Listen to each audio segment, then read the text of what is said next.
I realized that we had probably pulled the wool over the American people's eyes, and certainly over the international community's eyes. And so I felt pretty low about it. I wish I had resigned. One of the things that disturbs me most about this is that the same tactics are being used as were used in 2002 and early 2003 with regard to Iraq. The same people, the same tactics, the same litany, the same strategy, the same everything. And yet there seems to be, as Gore Vidal called the American people, we are the United States of amnesia. There seems to be no reasonable attitude out there about this, that, hey, we've seen this before. We do not need to do this again. We've been at war for 17 years now, but that's the problem we have in this country.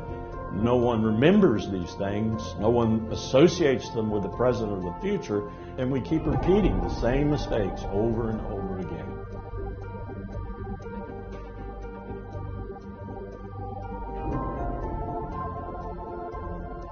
Indeed, the facts and Iraq's behavior show that Saddam Hussein and his regime are concealing their efforts to produce more weapons of mass destruction.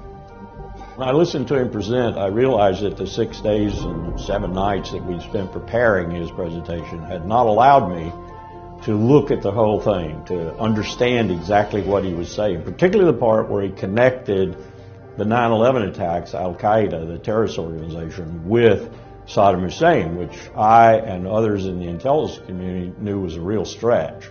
So this was bogus information we were putting out at the United Nations, and Richard Cheney, the Vice President, and George Tenet, the DCI, knew that it was bogus information and never told the Secretary of State. It was one of the lowest points, if not the lowest points, in my professional life. And Powell has said I shall ever be remembered for that moment at the United Nations talking about Iraq's WMD. I suspect he's right. My fellow citizens, at this hour, American and coalition forces are in the early stages of military operations to disarm Iraq, to free its people, and to defend the world from grave danger. This decision in 2003 to invade Iraq will be ever interpreted by historians as a catastrophic strategic mistake. What we did when we invaded Iraq was violate 40-plus years of U.S. foreign and security policy. We destroyed the balance of power in the Persian Gulf.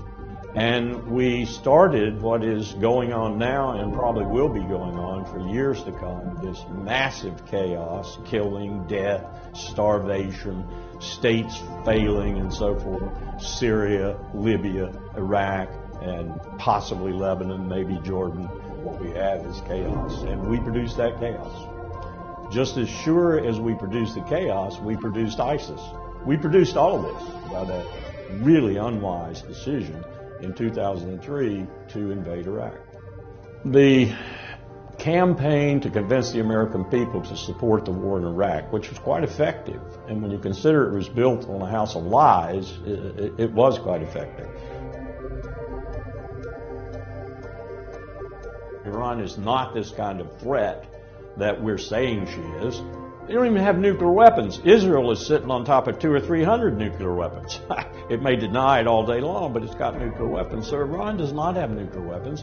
And in my consideration, it stopped trying to build nuclear weapons early in the 2000s. I think there's a real problem in this country right now with the fact that we've been at war for 17 years.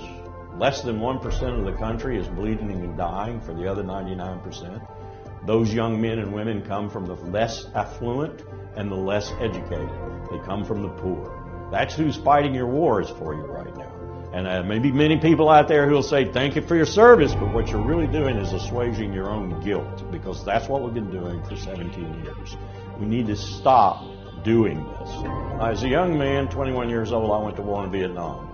I went to a war that was built on lies. As an older man, I was chief of staff at the State Department and watched another war unfold, built on lies, the war with Iraq. Now we are getting ready to go to war with another country, Iran, on another house of lies. We need to prevent that.